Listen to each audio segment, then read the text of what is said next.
Actually Kejriwal ji का जो जन्म हुआ था वो विज्ञापन से नहीं हुआ था। हाँ जी। वो हुआ था अन्ना आंदोलन से, अन्ना हजारे जी के आंदोलन से, इंडिया अगेंस्ट करप्शन मूवमेंट से।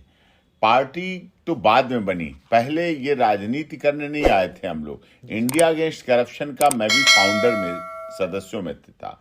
शुरुआत में हम सभी लोगों ने मिलके इस आंदोलन को, अन्ना जी के आंदोलन को, और उस आंदोलन को खुद स्वयं भारतीय जनता पार्टी भी उसमें साथ थी, क्योंकि उस समय कांग्रेस तीसरी बार दिल्ली में थी और कॉमनवेल्थ गेम, बहुत भ्रष्टाचार के आरोप, कोयला स्कम, बहुत बहुत चीजें चल गई थी। इसलिए भ्रष्टाचार से बचने के लिए, देश को एक नई दिशा देने के लिए, भ्रष्टाचार मुक्त समाज देने के लिए उन्होंने इस आंदोलन के साथ दिल्ली में बहुत बड़े रूप में, चाहे जंतर मंतर रहा, चाहे रामलीला मैदान का पहली सभा रही, हम लोगों ने बहुत तन्मयता से, लगन से की। और ये मूवमेंट थी, लड़ाई। उस लड़ाई को इस देश के सभी लोगों ने प्यार किया। कितने लोग अपनी नौकरी छोड़कर आ गए, कितने लोग ऐसे युवा थे जिन्होंने अपने काम काज छोड़ के इस मूवमेंट में, ठीक वही गांधी जी की दूसरा रूपरेखा थी। जैसे गांधी जी के समय आ गए थे, फिर एक बार संपूर्ण क्रांति का नारा है, भावी इतिहास हमारा है, जयप्रकाश नारायण, राम मनोहर लोहिया जी की क्रांति, वो दूसरी क्रांति थी आजादी के बाद गांधी जी, ये तीसरी थी। तो उस तीसरी लड़ाई को लड़ने के लिए लोग आए थे, लेकिन बाद में उन्होंने राजनीतिक रूप ले लिया, पुराने लोगों को भूल गए, पुरानी विचारधारा को भूल गए, अन्ना जी के आंदोलन को भूल गए, अन्ना जी के 5 सिद्धांत को भूल गए, जिनमें ईमानदारी, भ्रष्टाचार, शराब मुक्त समाज, ये सब चीजें थी, उनको भूल गए। तो जब भूल गए तो फिर लोग भी अब क्यों नहीं भूल गए, ये समस्या हुई। 3 बार मुख्यमंत्री बनाया हो और इतने प्यार से, उन तमाम गतिरोधों के बावजूद दिल्ली की देखिए, आप वोटिंग रेशियो देखिए, 3 बार दिल्ली के लोगों ने लोकसभा में भारतीय जनता पार्टी को 7 की 7 लोकसभा सीटें दी, पूर्ण बहुमत दिया लोकसभा में। दूसरी तरफ विधानसभा चुनाव में हर बार केजरीवाल जी को समर्थन दिया, पूरा समर्थन दिया अरविंद केजरीवाल जी को। तो ये जो विचारधारा थी एक अलग तरह की थी, लेकिन शायद दिल्ली की जनता, दिल्ली के लोग, दिल्ली के मतदाता, दिल्ली की माताएं बहनें, दिल्ली के बुजुर्ग, दिल्ली के युवा, दिल्ली के सभी वर्ग के लोग, सभी जाति, धर्म, क्षेत्र, भाषा, संप्रदाय के लोगों की शायद उस पर खरे नहीं उतरे कि अरविंद केजरीवाल जी, और शायद इसीलिए ऐसा परिणाम हुआ जो उन्होंने खुद भी उस सीट को गंवा दिया, जो उन्होंने शीला दीक्षित, उस समय की तत्कालीन मुख्यमंत्री थी, उनसे जीती थी, और ये विडंबना रही। और मुख्य उनके नेता मनीष सिसोदिया जी, सोमनाथ भारती जी, सत्येंद्र जैन जी और बहुत से लोग, राखी बिरलान जी, जो कि मुख्य धारा के, मुख्य पहली लाइन के, अग्रिम पंक्ति के जिसे कहते हैं नेता थे, उन लोगों ने चुनाव लूज किया और वो लड़ाई मोदी वर्सेस केजरीवाल हो गई। होना नहीं चाहिए था, अच्छा नहीं था। प्रधानमंत्री का एक बड़ा पद होता है, मुख्यमंत्री, और दिल्ली विधानसभा एक छोटा चुनाव था, लेकिन फिर भी कई बार एक्चुअली बहुत बड़ा बोल नहीं बोलना चाहिए। निवाला बड़ा खा ले, एक देहाती कहावत है, निवाला बड़ा खा ले, बोल नहीं बड़ा बोलना चाहिए। सही बात है। अब उन्होंने क्या बोल दिया, मोदी जी इस जन्म में हमें नहीं हरा पाएंगे। मेरे सवाल में ये भी ऐड है। हाँ, आपके सवाल में होगा, ठीक है, अच्छी बात है, तो आप करिए सवाल। चलिए। मतलब कि आगे अगले चुनाव में क्या इनकी वापसी हो सकती है, आपको लगता है? अभी नहीं, अभी तो नई सरकार बनने दीजिए। ये सवाल थोड़ी जल्दबाजी है। अभी 5 साल का अवसर दिल्ली की जनता ने भारतीय जनता पार्टी को पूर्ण बहुमत के साथ दिया है, तो निश्चित तौर पर ये समय बताएगा, समय बदलेगा कि किस तरह से उनकी, देखिए दिल्ली की समस्या क्या है। दिल्ली की समस्या शिक्षा है, स्वास्थ्य है, रोजगार है, शुद्ध पानी है, प्रदूषण मुक्त दिल्ली है, गर्मी में पानी से जूझते हुए लोग हैं, गर्मी में पानी से जूझते हुए लोग हैं, बिजली के हाई रेट्स हैं, कहीं तो फ्री आ रहा है और कहीं बहुत उसको डबल किया जा रहा है, मल्टीपल हो जा रहा है।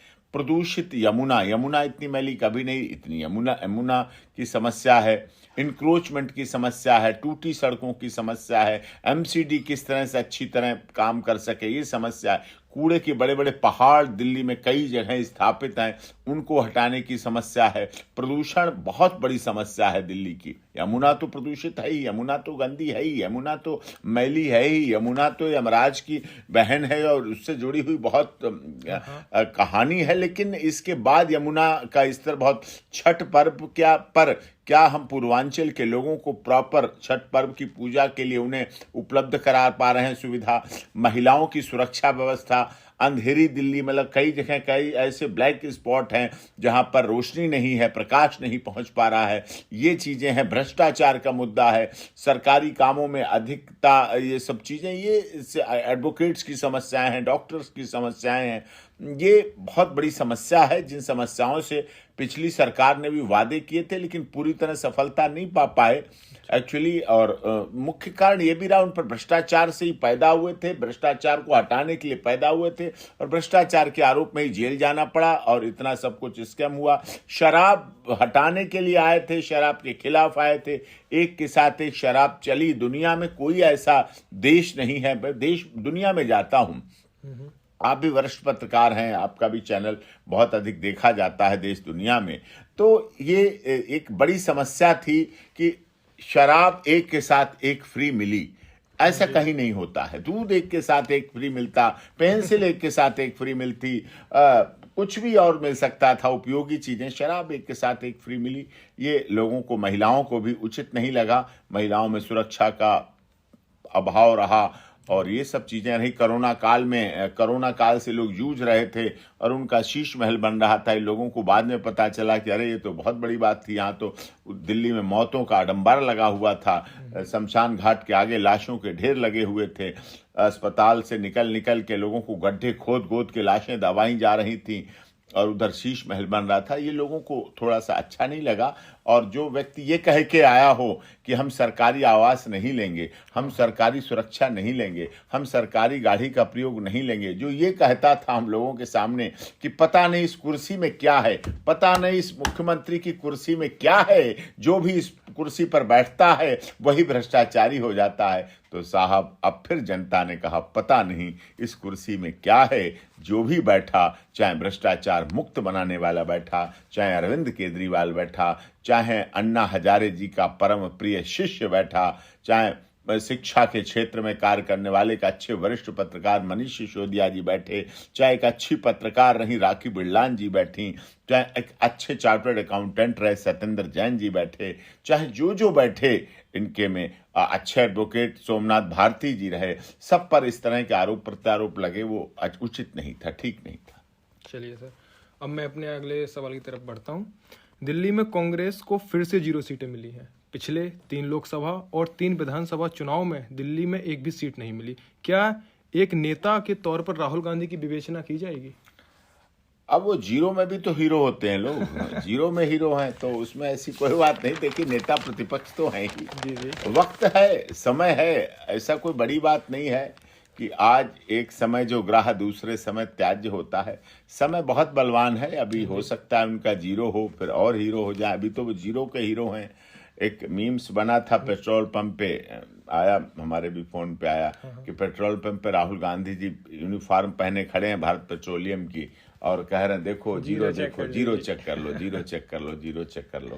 तो हो सकता है राजनीति में उतार चढ़ाव चलते रहते हैं, लेकिन राहुल गांधी जी भी कांग्रेस की विरासत को संभाल रहे हैं और लोगों को पता नहीं कितना आने दे रहे हैं, कितना नहीं आने दे रहे हैं, लेकिन अवसर देना चाहिए और परिवारवाद से बढ़ा के और लोगों को भी अवसर मिले तो निश्चित तौर पर कांग्रेस भी आगे सफलता हो सकती है। लेकिन हाँ, दिल्ली उनके लिए, जैसा कि शीला दीक्षित ने कार्य किया, देखिए बड़ी मैं साफ मन से कहना चाहता हूँ, शीला दीक्षित जी ने इतने खराब काम नहीं किए थे जितना उनको उस जनता ने हरा दिया, और केजरीवाल जी ने भी इतने खराब काम नहीं किए थे कि जो उनकी जनता ने वहां उनके विधानसभा क्षेत्र से उन्हें हरा दिया था। लेकिन जनता बलवान है, जनता महत्वपूर्ण है। लोग तो ये भी बोल रहे हैं संजय दीक्षित ने बदला लिया है शीला दीक्षित जी का। हाँ, संदीप दीक्षित ने बिल्कुल, कांग्रेस ने उतने ही वोट काटे हैं जितने से उन्हें हार मिली है। ज्यादा कोई 10-12 सीटों पर तो ऐसे ही रहा, उतना जो सीटें उनको कम रही उतने ही मिला, तो नहीं बदला तो क्या। खैर, संदीप जी दीक्षित अच्छे नेता हैं, शीला दीक्षित जी के सुयोग्य पुत्र हैं, कांग्रेस के, लेकिन बदले की भावना, माँ जब हारी थी तो दिल तो दुखा ही होगा। और शीला दीक्षित जैसी बुजुर्ग महिला का जब हार से सामना हुआ, उसके बाद वो महामहिम गवर्नर बनी और रहा राजनीति में उतार चढ़ाव चलते रहे। सुषमा स्वराज जी मुख्यमंत्री रही, मदन लाल खुराना जी रहे, जिन्होंने तो कहा था दिल्ली हमारा मंदिर है, दिल्ली में लोग नहीं हम मंदिर रहते हैं और मैं उसका पुजारी हूँ। अब उनके पुत्र हरीश खुराना जी हैं और बहुत पुराने विधायक जी, कुलवंत राणा जी जैसे पुराने विधायक हैं, मनोज शौकीन जी वो पहले से विधायक रहे, अब भी कुलवंत राणा जी को भी जिताया है लोगों ने।